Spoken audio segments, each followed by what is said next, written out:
everyone, Jamie Trull here, your favorite CPA and profit strategist.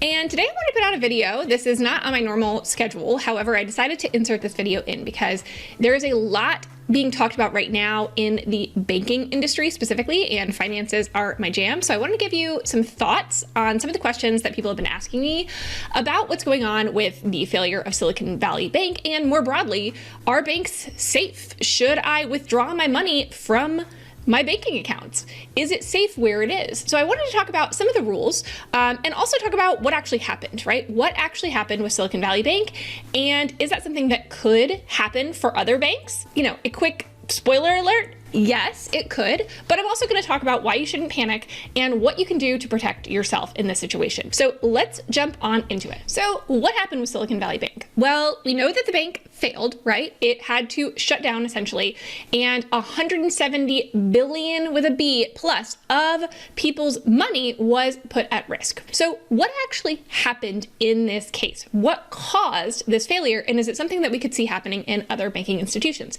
Well, I'll say this: banks can and do fail, and it happens typically when we see a run on the bank of some sort. So that is one of the biggest reasons that banks might fail, when a lot of people go to try to get their cash out of the bank all at once. Why is this a problem? Well, let me let you in on a secret. The banks do not hold very much of your actual cash, right? I always laugh when I see movies that are talking about bank robberies and going into vaults and all this cash being around. That is not how it works in practice. Typically, the requirement is only 10% of the funds on deposit that actually need to be held by the bank. The rest of it ends up getting loaned out and invested in different things. And so ultimately, they kind of bank on the fact that you aren't going to be withdrawing all of your funds at once. So when a large portion of the bank decides that it needs its money now, which is the case of what happened in Silicon Valley Bank, where over $40 billion people wanted all at once because they heard there may be trouble and things going on and they wanted to get their money out, then you have a problem. So that is really what happens, where typically it kind of builds on itself, where people panic, so they start taking their money out, and then other people start to panic, and then they feel like they have to take their money out, and then it causes the thing they were worrying about to actually happen. And that absolutely can happen to other banks. Now, one thing about Silicon Valley Bank that isn't true about a lot of other banks is they were really not very diversified. Number one, in the clients that they served, right? This is Silicon Valley Bank. They all had very similar clients.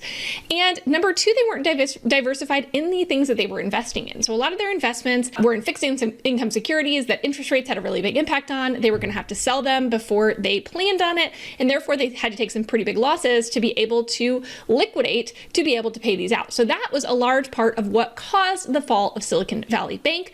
Other banks tend to be usually a little bit more diversified, hopefully, in the things that the customers that they serve and in what they invest in, which can help insulate them from any one thing driving something like this to happen. Now, that doesn't mean that it can't. So let's talk about how we can protect ourselves. So something you've probably been hearing about a lot lately is FDIC insurance. You've probably heard the words before, but maybe didn't always understand exactly what it meant and why it mattered to you.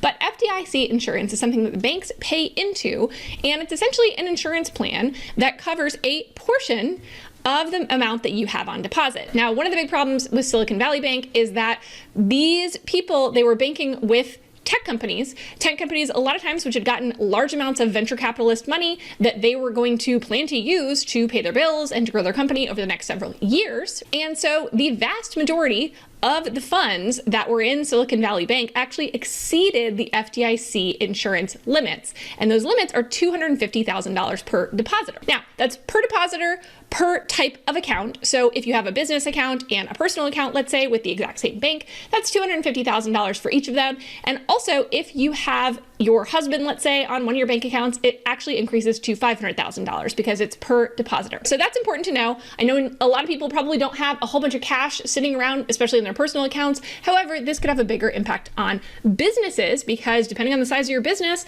you might need to have that amount of cash. If you cost a lot to run your business on a monthly basis, if you run a business that has 6 figures plus in expenses monthly, which is a lot of businesses, then this could have a big impact to you. This could actually be something that you need to be thinking about with regards to your bank accounts. So again, less so on the personal side because you probably don't have, $250,000, $500,000 in cash just sitting around in your bank accounts. If you do, good for you. But this is really something that is more impactful to businesses, and that same $250,000 apply. So what can you do?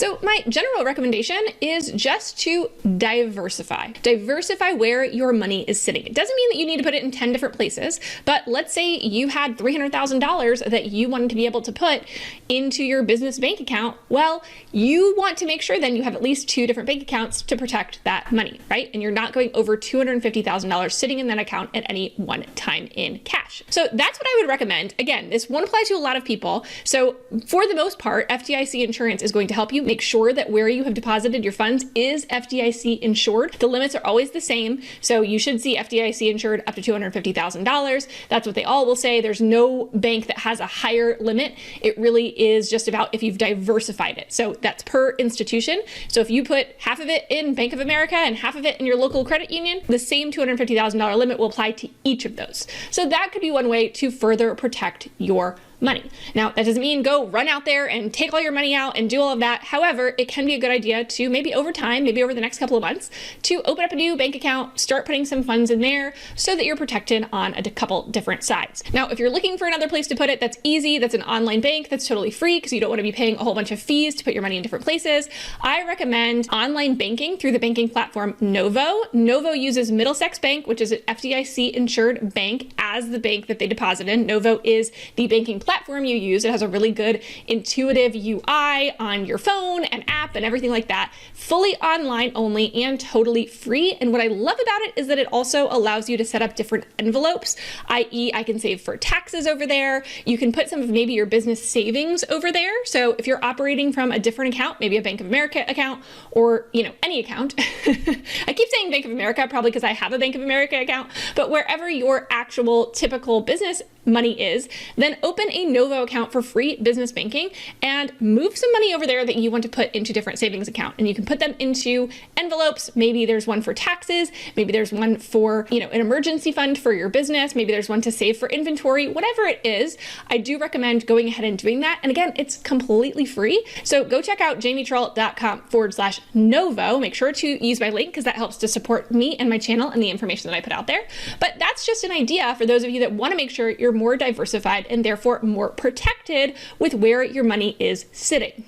Now, another thing to put in the don't panic column is the fact that even though the FDIC only guarantees up to $250,000 per banking institution per depositor, that doesn't mean that they can't decide to cover more, as is the case with Silicon Valley Bank, in which they have said that they are going to pull from a special fund that the FDIC holds to be able to make those people whole. At this point in time, they are planning to make those people whole, and therefore there will be no losses borne by the consumer. Now, will that always happen? Not necessarily. If tons of banks start failing, we might run into a situation where they wouldn't be able to cover 100% of it. But I think the government right now is really, really wanting to make sure that people maintain some level of trust in the institution of banks. Okay, so I think they really want to make sure that people don't panic, because just the act of panicking and the worry of something happening can cause that exact thing to happen, even if the fundamentals aren't even there, right? Even if it's just created via panic. So that's just something to remember. But again,